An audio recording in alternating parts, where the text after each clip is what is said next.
बिल्कुल जी हाँ, news nation की ये बड़ी कवरेज लगातार जारी है और अब से सिर्फ 1 घंटे का वक्त बचा है। ठीक 1 घंटे के बाद हम आपको बताएंगे कि किस तरीके की सियासी तस्वीर दिल्ली में अगले 5 साल के लिए नजर आने वाली है। हमारे साथ खास पैनल जुड़ा हुआ है। हमारे साथ वरिष्ठ पत्रकार एनके सिंह सर जुड़ चुके हैं, एक और वरिष्ठ पत्रकार संजीव श्रीवास्तव जी भी हमारे साथ जुड़ चुके हैं और हमारे साथ जुड़ चुके हैं हमारे सहयोगी मोहित बख्शी ने भी दिल्ली की 14 विधानसभाओं को कवर किया है। वो कौन सी 14 विधानसभाएं जिनको हमारे सहयोगी मोहित बख्शी ने कवर किया है, ग्राफिक के जरिए जल्दी से आपको दिखा देते हैं। मोहित बख्शी ने कवर किया है ग्रेटर कैलाश, कालकाजी, जंगपुरा, बुराड़ी, शाहदरा, करोलबाग, कृष्णानगर, रोहिणी, सीलमपुर, शकूर बस्ती, राजौरी गार्डन, हरिनगर, तिलक नगर और मादीपुर। सबसे पहले मोहित, कौन सा वो मुद्दा था जो सबसे ज्यादा हावी होता नजर आया इन 14 विधानसभा सीटों पर?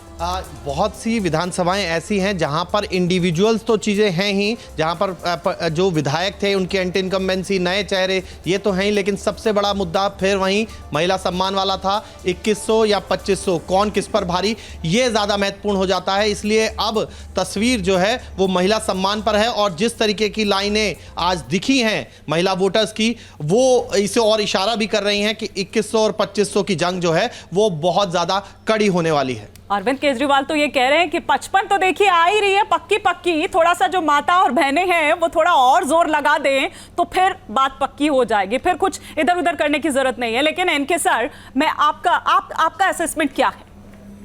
अरे देखिए, एक बात तो है कि बीजेपी ने, अंग्रेजी का एक मुहावरा है कि hit where it hurts the most.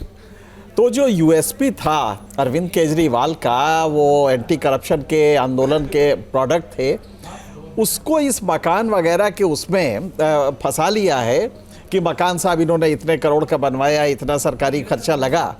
तो इससे एक जनता में, और ख़ास करके जो एलीट वर्ग है, आप जानते हैं दिल्ली का per capita income national income का 3 गुना है, तो एक संभ्रांत वर्ग है। लिहाजा उसने सोचा कि हमारे पैसे से ही ये सब कुछ हो रहा है। तो एक जो वो वर्ग था वो हल्का सा हटा है और वो बीजेपी की तरफ गया है। तो वो वहाँ पे मर्मस्थल पे जो हमला हुआ है उसका असर तो पड़ेगा ही। लेकिन जो 2100 और 2500 की बात है, इसमें यह भी देखना पड़ेगा कि क्रेडिबिलिटी किसकी ज़्यादा है, और डिलीवरी करने में अरविंद केजरीवाल की क्रेडिबिलिटी ख़राब नहीं है। ये बात सच है कि पानी, बिजली और स्वास्थ्य और शिक्षा इसमें बेहतर हुआ है। तो हमें लगता है कि बड़ा ही क्रूशियल होगा कि, और दोनों का कैडर स्ट्रांग है, दोनों का कमिटमेंट है कैडर का। बीजेपी का कैडर भी उसी तरह निकाल के वोटर्स को लाया, अरविंद केजरीवाल का भी कैडर बहुत कमिटेड है।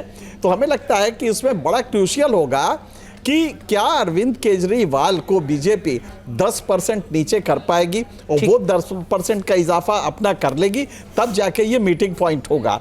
देखना होगा कि ये कितना हो पाता है। ठीक है, लेकिन मनोज सर, जो बात इनके सर कर रहे हैं फ्रीबीज को लेकर और डिलीवरी को लेकर, मिडिल क्लास की नाराजगी को लेकर, क्या आपको लगता है कि वाकई बीजेपी को उसका फायदा होगा? जैसा अभी हम चर्चा भी कर रहे थे कि अगर 2100 से नाराज हैं तो वहां तो 2500 का ऑफर है। देखिए, ऐसा है कि जिस समय इलेक्शन अनाउंस हुए थे उस समय अरविंद केजरीवाल के और आम आदमी पार्टी के पास एक लीड थी, बहुत अच्छी लीड थी। उसका रीज़न ये था कि उन्होंने जो 2100 रुपये वाली उनकी स्कीम थी उसके लिए रजिस्ट्रेशन कराना शुरू कर दिया था। तो एक उसमें से डेटा था कि 35 लाख महिलाओं ने उस स्कीम के लिए पर्चे भरे थे। तो उस समय ऐसे लगता था कि अरविंद केजरीवाल के पास एक लीड बहुत ज़्यादा है। लेकिन जैसे जैसे इलेक्शन नज़दीक आते गए तो मुझे लगता है कि ये मुद्दा तो खैर था ही, महिला सम्मान वाला जो ये मुद्दा है, फ्रीबी वाला मुद्दा है, ये तो था ही था। लेकिन उसके साथ जो बाकी जो मुद्दे थे, डेवलपमेंट का जैसे मुद्दा है, साथ ही साथ पानी का मुद्दा है, पॉल्यूशन का मुद्दा है, वो मुद्दे भी हावी हो गए। और इलेक्शन आते आते अरविंद केजरीवाल एक बैक फुट में आ गए, खासतौर से यमुना के पानी को लेकर। जहाँ पहले अरविंद केजरीवाल एक नैरेटिव सेट कर रहे थे, वहाँ बीजेपी नैरेटिव सेट करती हुई दिखाई दी। तो ये एक मेरे ख्याल से एक वो थी। जहाँ तक फ्री बीस का सवाल है, तो दिल्ली में तो अगर केजरीवाल कह रहे हैं कि हम 2100 रुपये दे रहे हैं, तो बीजेपी ने के 2500 रुपये हैं, कांग्रेस के भी 2500 रुपये हैं। और मिला जुला के मैं तो देख रहा था कि बीजेपी का जो टोटल जो फ़ायदा होगा कि कुछ महिलाओं को वो 21,000 रुपये मिलेंगे करते करते, वो तो बहुत लंबा वो था, फिगर था। तो freebie is an accepted norm in Delhi now. ठीक है, संजीव श्रीवास्तव जी भी हमारे साथ जुड़ चुके हैं। बिल्कुल, संजीव जी भी इस वक्त हमारे साथ जुड़ चुके हैं। और संजीव जी, जब चर्चा हम यहाँ पर कर रहे थे तो दरअसल ये चुनाव आप किस तरह से देख रहे हैं, क्योंकि ये माना जा रहा है कि ये रेफरेंडम है अरविंद केजरीवाल के लिए, या तो उनके साथ या उनके खिलाफ। मैं ये आपसे समझना चाह रही हूँ कि जब एक व्यक्ति केंद्रित हो जाता है, जब चुनाव उन्हीं के इर्द गिर्द होता है, वो एंटी इनकम्बेंसी हो, जिस तरह की इमेज टार्निश हुई है उसको लेकर कहें, या जिस तरह के आरोप लगे, तब क्या होता है? फायदा होता है, नुकसान होता है, क्या होता है? देखिए, दिल्ली के चुनाव पिछले 12 साल से, पिछले 3 विधानसभा चुनाव व्यक्ति केंद्रित ही हुए हैं। स्पेशली लास्ट 2 इलेक्शन तो बिल्कुल व्यक्ति केंद्रित हैं, अरविंद केजरीवाल के इर्द गिर्द रहे, और ये लगातार तीसरा ऐसा चुनाव हो रहा है। मुझे नहीं मालूम इसका नतीजा क्या होगा, लेकिन ये एक बार फिर व्यक्ति केंद्रित है। अरविंद केजरीवाल ही चेहरा हैं, वही नायक हैं, वही खलनायक हैं, वही सहनायक हैं, वही विपक्ष हैं, वही सत्ता पक्ष हैं, क्योंकि उनके सामने कोई चेहरा नहीं है। अब प्राइम मिनिस्टर मोदी लगातार कैंपेन की है, लेकिन अब दिल्ली का मतदाता है वो इतना समझता तो है ही कि प्राइम मिनिस्टर प्रधानमंत्री हैं, मुख्यमंत्री केजरीवाल हैं, तो वो चेहरा जो फॉर्चुनेटली और अनफॉर्चुनेटली लगातार पिछले 10 साल से दिल्ली में केजरीवाल है। विधानसभा में उसको उसका लाभ मिलता है, लोकसभा में वो सारी सीटें हार जाते हैं। अब इस बार क्या होता है, इस बार मेरा मानना यह है कि जो सत्ता की चाबी है, कुंजी है, वो कांग्रेस के हाथ में है।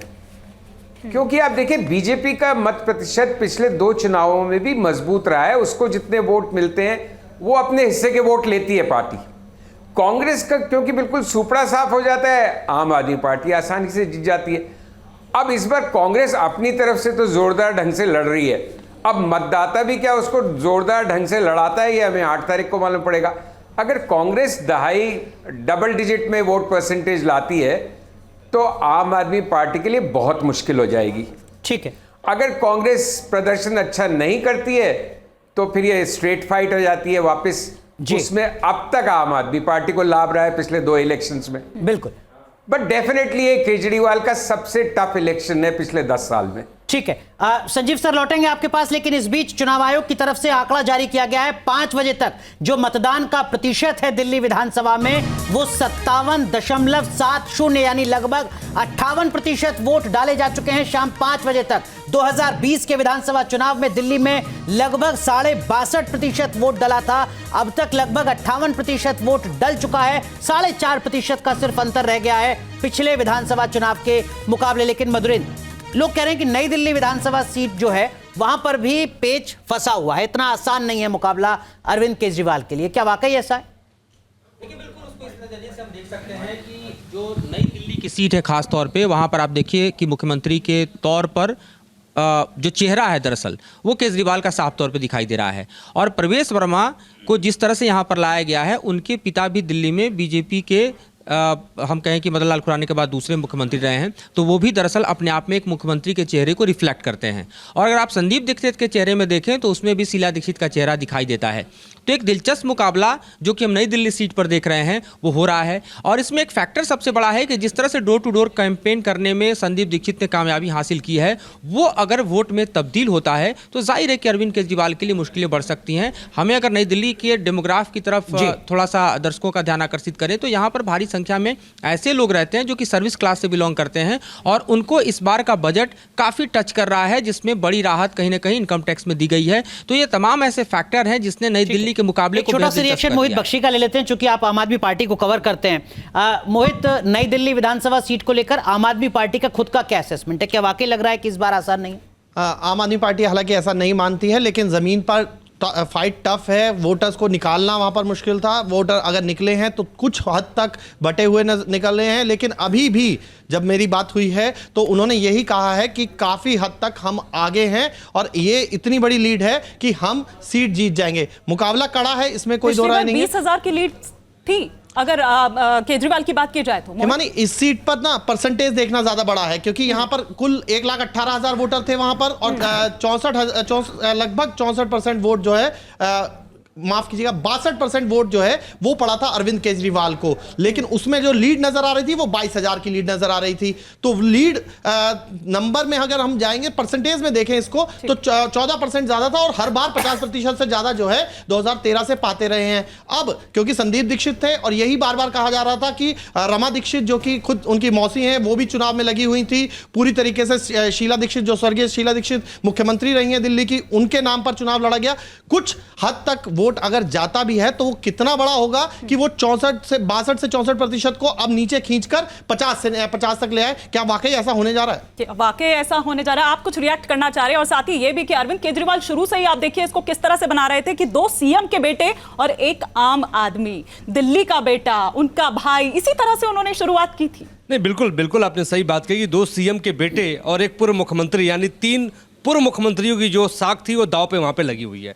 लेकिन जहां तक आपने कहा कि इस बार क्या रहेगा, देखिए पिछली बार कांग्रेस उतना बेहतर नहीं कर पाई थी, लेकिन इस बार संदीप दीक्षित ने बहुत शानदार प्रचार किया है, नैरेटिव सेट किया है। Door to door campaign, door to door 65,000 घरों में वो गए हैं। ये देखिए कितनी बड़ी बात है, 65,000 लोगों से कनेक्ट किया उन्होंने। तो आप ये समझ सकती हैं कि जब 1 to 1 कोई नेता किसी से मिलता है तो कहीं ना कहीं उसका असर दिखाई देता है, और ये कहीं ना कहीं अरविंद केजरीवाल के लिए मुसीबत ठीक है। लेकिन विकास जी, आप चूंकि भारतीय जनता पार्टी को कवर करते हैं, इस पूरी कश्मकश में प्रवेश वर्मा की चुनावी लड़ाई सिर्फ सिंबॉलिक है क्या नई दिल्ली सीट पर? नहीं, बिल्कुल सिंबॉलिक नहीं है, क्योंकि देखिए बीजेपी के पास सबसे बड़ी समस्या जो है कि कोई चेहरा नहीं, कोई नेता नहीं।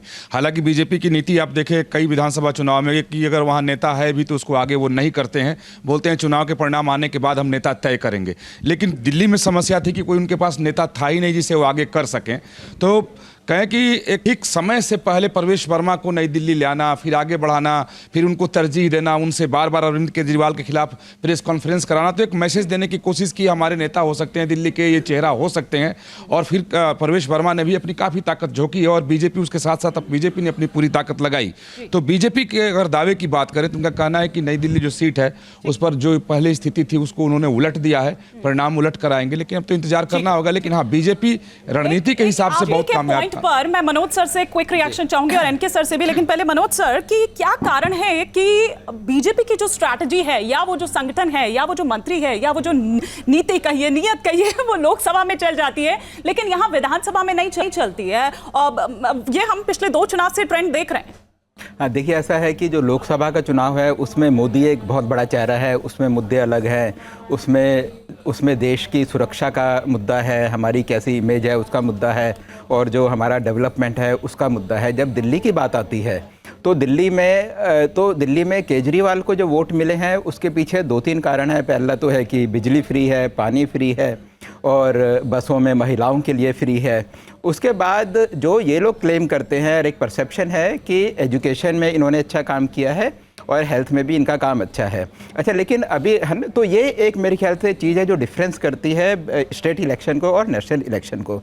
लेकिन मैं एक फिगर की तरफ पॉइंट आउट करना चाहूँगा कि दिल्ली में जो 70 विधानसभा सीट हैं उसमें से जो मुस्लिम बहुल और जो शेड्यूल कास्ट वाली जो सीट हैं, उन सीट्स में आम आदमी पार्टी को जो वोट परसेंटेज जो डिफरेंस है बीजेपी के और उनके बीच में, वो 20% से 27% के बीच में है।